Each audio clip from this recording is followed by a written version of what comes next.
Mexican army has crushed a CJNG operation in the state of Chiapas after cartel gunmen rolled through the region in cloned National Guard-style vehicles, and now 87 suspects are in custody. Authorities say the convoy wasn't just armed, it was disguised. Fake patrol trucks, real military insignia, and tactical uniforms meant to impersonate the state itself. But the move backfired fast. Once the operation was exposed, federal forces flooded the zone, intercepted the fake convoy network, and dismantled the cell behind it. What CJNG intended as a show of force and impunity instead became a public collapse.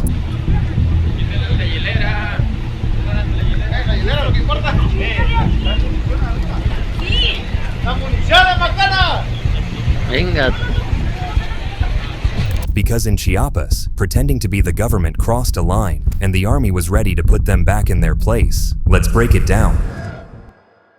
This part of Chiapas is the heart of a turf war between Mexico's two most powerful cartels. Signs of violence are all around. Buildings scarred by large caliber bullets and abandoned houses. Roadblocks previously controlled by criminal groups have given way to army checkpoints. Their presence brings relative calm. Lorries, which cartels use to smuggle drugs, weapons, and migrants, are systematically checked. The Sinaloa cartel entered here triumphantly a few weeks ago, after dislodging their rivals, Jalisco Nueva Generación. In these images, heavily armed men parade through the streets, while locals applaud. This scene takes place just a few kilometers from where the National Guard was stationed. By now, most people have seen the headlines about Chiapas, but the way this started matters. Over the weekend, a CJNG cell rolled into Villa Flores, not quietly or discreetly, but with open violence. Gunmen stormed two bars, La Cabala Sport Bar Karaoke and Anubis's Disco Club, set them on fire, and turned a crowded nightlife strip into a crime scene within minutes. But unfortunately, they didn't stop there. Then came the kidnappings. 8 people were taken in the chaos. Oh, and by the way, the bars were set on fire while people were still in them. So ordinary people trying to go about their days like bar owners and employees were caught in it and had to be dragged out as the buildings burned. By the time they were rushed to the hospital, 3 women had suffered serious burn injuries, while the attackers got to disappear back into the region's isolated back roads. That was the moment the operation crossed from intimidation into escalation. Villa Flores and Chiapas as a whole has been a hotbed for cartel violence lately, and according to the authorities, it's due to the ongoing turf war between the CJNG and Cartel de Sinaloa, CDS, over, you guessed it, control of drug trafficking and migrant smuggling routes in central Chiapas. Since the 29th of September, nearly 800 soldiers have been deployed here to restore order. While the soldiers are here to bring calm to the situation, the town remains unsettled. Our camera makes people nervous. No, there's nothing to ask. I don't know anything. Everything's fine here. Everything is fine. Are you afraid that the same thing will happen again if the army pulls out? Yes, I think so, because things are very tense here. People are afraid. Outsiders don't come here anymore. It's very sad for the people here. 3 hours from this border area lies San Cristobal de las Casas, a colonial city nestled in the mountains. The pearl of the state is popular with tourists, but isn't spared from the growing insecurity.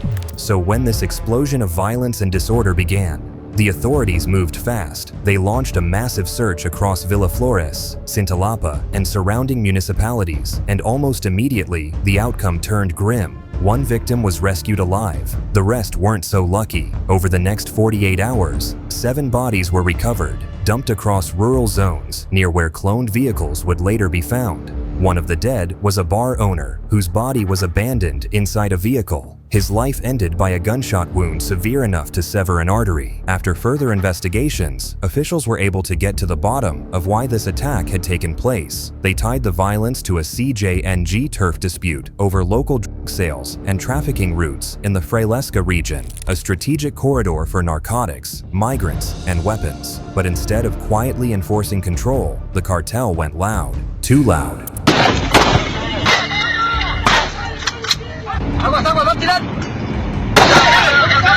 Bar burnings, mass kidnappings, public executions. That level of brutality forced the state to respond. And in Chiapas, once federal forces began moving, it became a showdown, one the government was determined to use all its resources to win. But what they found next was something no one expected. Here's what made the Villaflores attack different from the usual cartel violence in Chiapas. It wasn't just CJNG showing up with guns. It was CJNG showing up looking like the Mexican army. According to state authorities, the cell behind the bar burnings and kidnappings was operating with cloned patrol vehicles, military-type trucks carrying Secretariat of National Defense, Sedena insignia, and license plates tied to the 100th Infantry Battalion, a real unit with headquarters in Arriaga and Cintalapa. Let that sink in. This must have involved a whole lot of intelligence, money, and competence to get all of this information on the 100th Infantry Battalion to convincingly clone their vehicles. That raises some serious questions about what CJNG is capable of. That means this was an operation built around impersonation, using the appearance of the state to move, intimidate, and control the scene. Because when a convoy pulls up wearing official markings, civilians automatically assume they're state agents. That means they don't resist, and no one asks questions. Even local patrols, when they encounter them, hesitate, because for a split second, it looks official.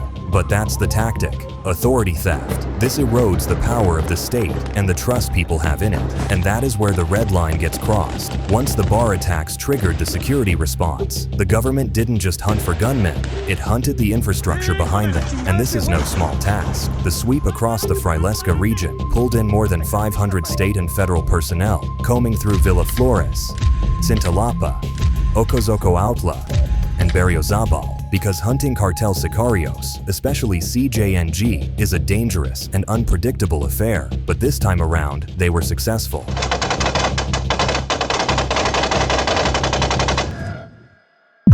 Once among the safest places in Mexico, today thousands of soldiers, police officers, and National Guard patrol the southern state of Chiapas. It's the government's strategy to curb a spiraling security situation as the country's two main criminal groups battle it out for control. The conflict has left scores dead and more than 20,000 people displaced, leading to the creation of this elite force, known here as Pacales. We're trained for high-impact operations, so we carry out operations against the leaders of these criminal organizations.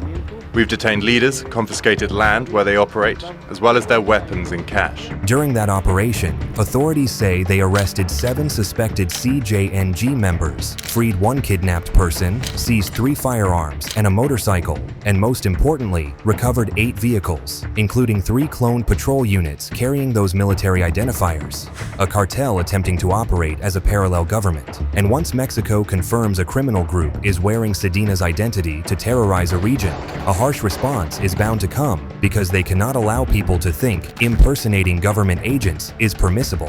So what did the military do next? We're about to find out. Over the last year, hundreds of local residents crossed the border into Guatemala seeking safety. The latest, a group of 161 people, including 69 children, fled last month after receiving death threats. Since then, many of them have been living in this outdoor basketball court, too scared to show their faces for fear of what could happen if they return home. Authorities in Mexico, keen to prove their security strategy is working, have denied these families are actual refugees and accused them instead of being involved with criminal gangs. Once the impersonation was confirmed, the response was immediate. Federal authorities launched a multi-municipality sweep across Frilesca. This was a coordinated pressure campaign designed to deny movement, isolate cells, and destroy the convoy network piece by piece.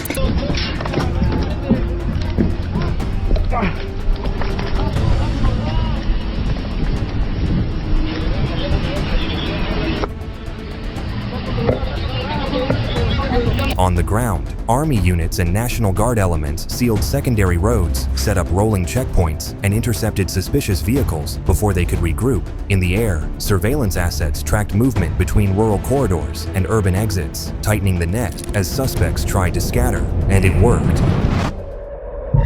Safe houses were identified, intercepts turned into arrests, vehicles shown to be part of the fake patrol network were stopped, searched, and seized. Weapons and tactical gear were pulled off the CJNG before they could be used in other horrific attacks. What followed was an arrest wave.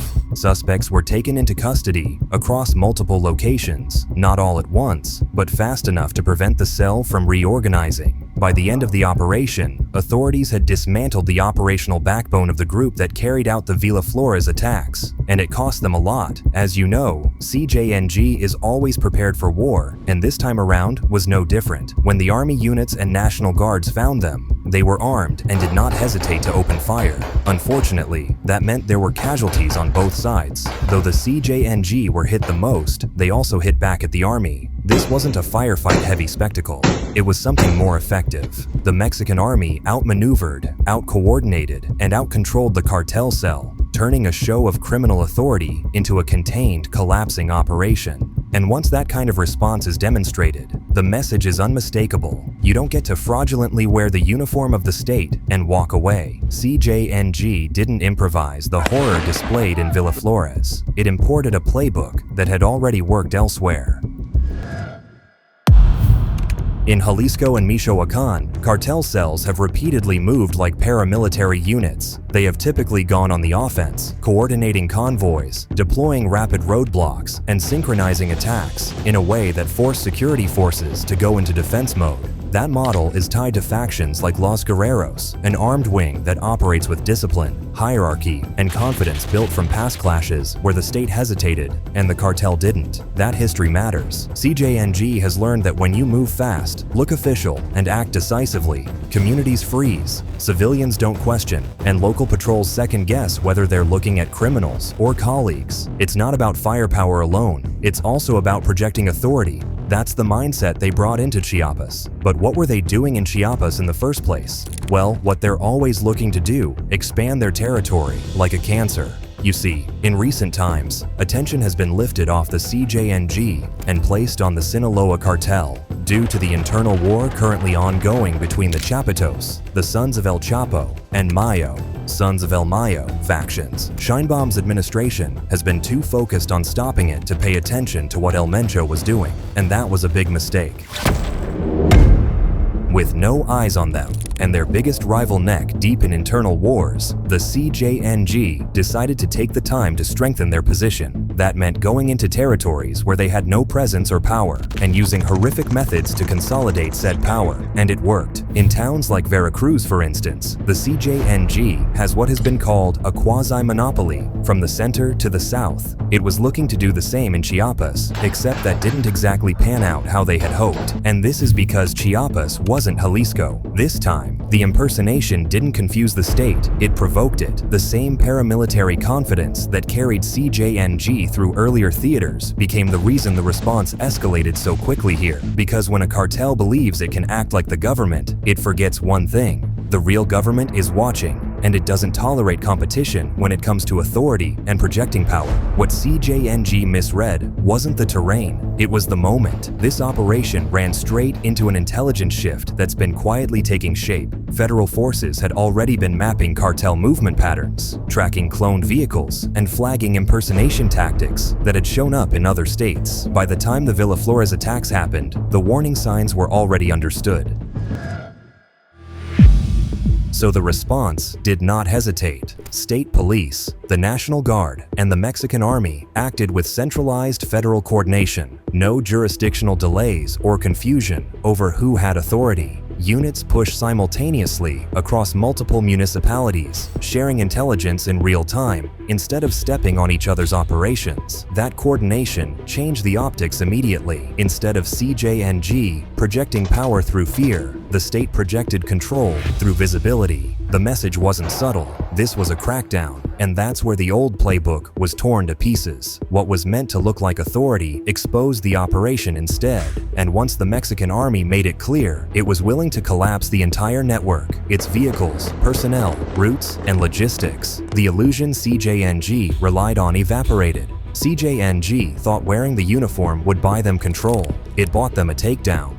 Please feel free to share your thoughts with us in the comments below, and don't forget to subscribe to our channel for more in-depth videos like this. Meanwhile, click on any of the cards on your screen right now to watch more of our videos.